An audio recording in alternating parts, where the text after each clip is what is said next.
Program kuliah kerja nyata adalah suatu bentuk pendidikan dalam bentuk pengabdian kepada masyarakat. Dalam pengabdian ini, mahasiswa diberikan pengalaman belajar untuk hidup di tengah masyarakat. KKN kolaboratif merupakan pengabdian kepada masyarakat yang dilaksanakan dengan kolaborasi perguruan tinggi pada tingkat nasional. Pada video kali ini, kita menyaksikan momen bersejarah bagi mahasiswa yang tergabung dalam KKN kolaboratif batch ketiga dengan semangat pengabdian dan kolaborasi. Sebanyak 4.001 mahasiswa yang tergabung dalam berbagai macam perkuliahan atau kampus, termasuk tim 066 yang diterjunkan langsung di Desa Suco, Mumbulsari.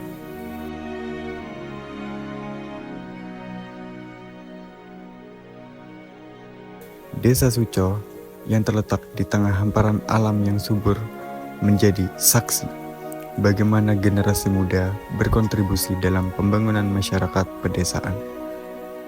Desa Suco Mumbulsari merupakan sebuah desa yang kaya akan potensi alam dan budaya. Kehidupan masyarakat yang mayoritas bekerja sebagai petani memberikan nuansa kearifan lokal yang kental.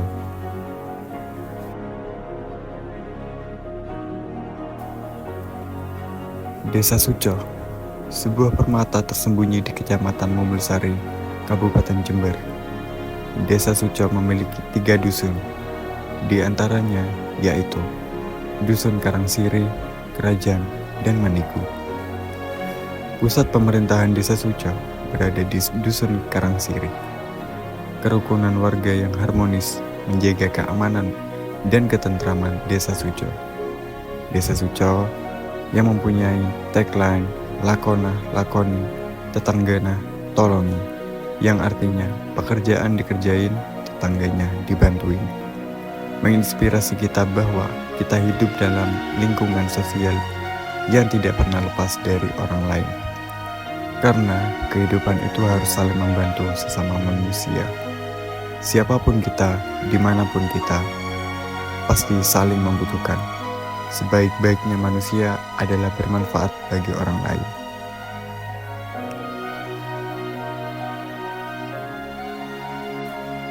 Program KKN kolaboratif ini bertujuan untuk memperdayakan masyarakat melalui pendekatan partisipatif, di mana mahasiswa dan warga bersama-sama menyelesaikan masalah dengan merancang solusi dan mengimplementasikannya.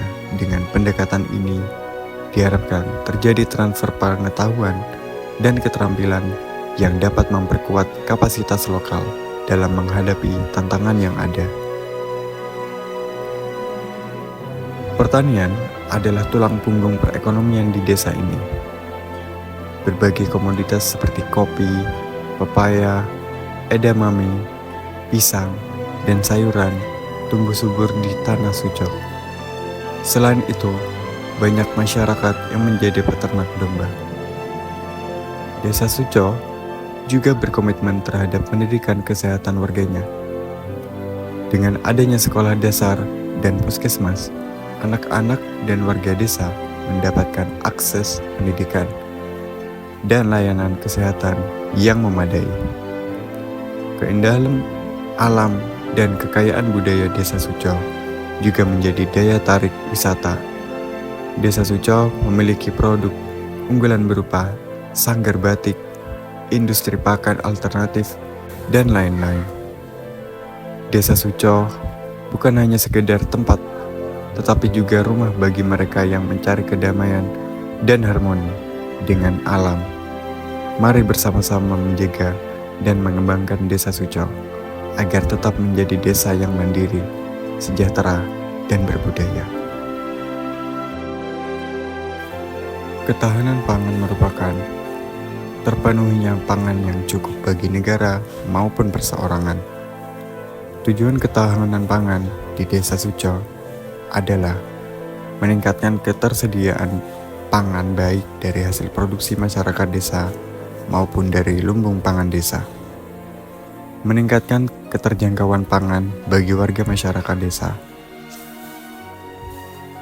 meningkatkan konsumsi pangan yang beragam, bergizi seimbang, aman, higienis, bermutu, tidak bertentangan dengan agama, keyakinan, dan budaya masyarakat, serta berbasis pada potensi sumber daya lokal. Pertanian merupakan pokok utama untuk meningkatkan perekonomian di desa ini. Dengan tanah yang subur, dapat menerima berbagai bibit tanaman hingga tumbuh sehat, berbuah segar. Dengan kesegaran tumbuhan dan tanaman, membuat desa ini diselimuti dengan kesejukan alam. Namun, dengan berkembangnya tantangan global seperti perubahan iklim dan kebutuhan pangan yang terus mengikat, sudah saatnya Desa Suca mengambil langkah inovatif untuk memastikan ketahanan pangan di masa mendatang. Memperkenalkan tanaman pare belut sebagai salah satu solusi untuk ketahanan pangan di desa ini. Pare belut dikenal dengan daya tahannya terhadap berbagai kondisi cuaca dan juga mudah untuk dibudidaya. Dimulai dengan pembibitan, pemupukan, hingga penanaman di lapangan Desa Suco sebagai ikonik desa ini, beserta pembagian tanaman kepada warga. Dengan riang gembira, warga Desa Suco langsung menanam tanaman pare belut.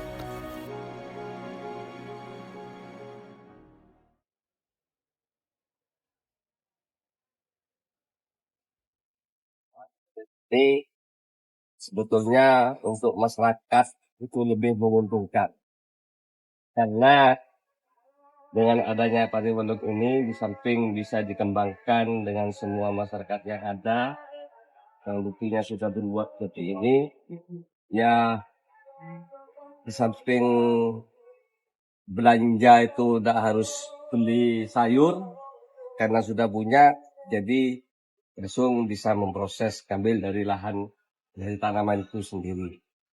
Dan selebihnya, karena ini pengembangan hasil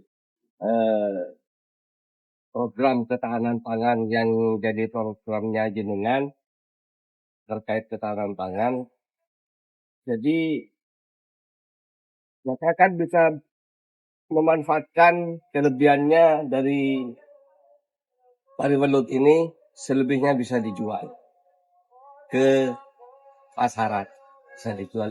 Itu sudah terbukti. Dengan waktu yang singkat, masyarakat sudah merasakan baik dimanfaatkan sendiri oleh keluarga, terus dijual, sudah berjalan. Pengepulnya ada,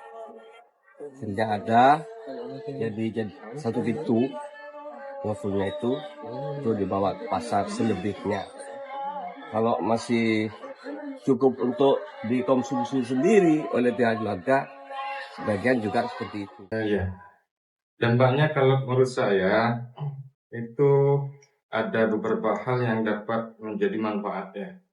Yang pertama, dampak ekonomi yang dirasakan oleh masyarakat. Yang kedua adalah sumber vitamin dalam keluarga supaya masyarakat bisa mencegah stunting ya. Karena pada zaman ini, pada tahun ini ada beberapa kasus stunting yang ada di desa ini, dan itu pun kita cegah juga dari program ketahanan pangan yang kita miliki. Harapannya masyarakat terbiasa membudidayakan pekarangan. Harapannya tidak malas, tapi bisa memanfaatkan lingkungannya dengan baik. Tentang tanaman ketahanan pangan yang akhirnya dampak ekonominya dapat dirasakan oleh masyarakat pada lingkungan tersebut. Untuk adik-adik terkait sendiri, pesan saya itu agar nantinya setelah selesai KKN-nya atau sudah kembali lagi ke kampus masing-masing, Pak Kampung mohon apa yang sudah didapat dari desa kita atau apapun yang diberikan ke desa kita, marilah kita selaku anak ya tambah belajar dan belajar bagaimana ilmu yang kita dapat atau yang kita berikan nantinya bisa bermanfaat bagi adik-adik kalian sendiri dan orang banyak itu. Yang terakhir, belajar dan belajar. Bagaimanapun yang namanya orang itu tua itu ya mohon maaf karena adik-adik belum mengalami menjadi orang tua. Belajar dan belajar harus dibuat maksudnya dibuat kesempatan karena waktu masih muda dan belajar tidak akan terulang yang kedua kali.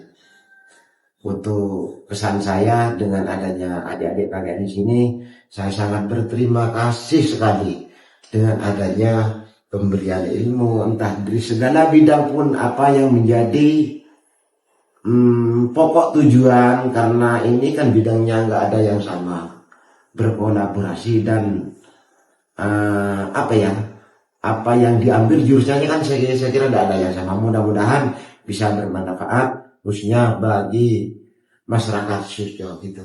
Hanya itu yang bisa kami sampaikan. Kurang lebihnya kalau ada tutur kata dan perbuatan kemarinnya yang kurang bisa membantu adik-adik KKN selaku Kepala Dusun Kerajaan minta maaf yang sebesar-besar. Terima kasih Pak Kades. Dalam menerima adik-adik, kami yang pertama mengucapkan terima kasih keberadaannya adik-adik di sini di Desa Suco dalam menjalankan programnya, telah menempatkan diri membantu pemerintah Desa Suco, kemudian bergerak menjalankan program yang berhubungan langsung dengan kehidupan masyarakat, membawa dampak teknologi apa yang didapat dari kampus kemudian ditularkan atau dikerjakan, diprogramkan di Desa Suco. Mudah-mudahan apa yang telah dilaksanakan adik-adik sini dapat mendapatkan manfaat, memberikan manfaat bagi masyarakat Desa Suco. Kami ucapkan terima kasih banyak atas beberapa program yang telah dilaksanakan oleh adik-adik KKN Kolaboratif 2024. Semoga apa yang telah dikerjakan betul-betul bermanfaat bagi masyarakat Desa Suco. Terima kasih.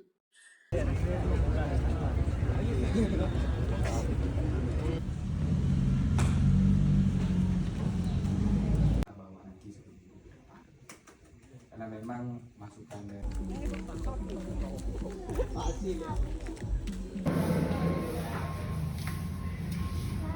Barang Penduduk ini merupakan sebuah program kerja kepala desa yang memang sudah berjalan betul. Mata ejek ke bosari silo halu anu bisa tahu ribon bo. Langsung tuh bawa kegiatan tuh.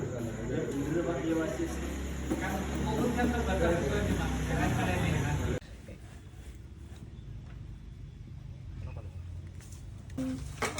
Yo geroyo. Jadi pandu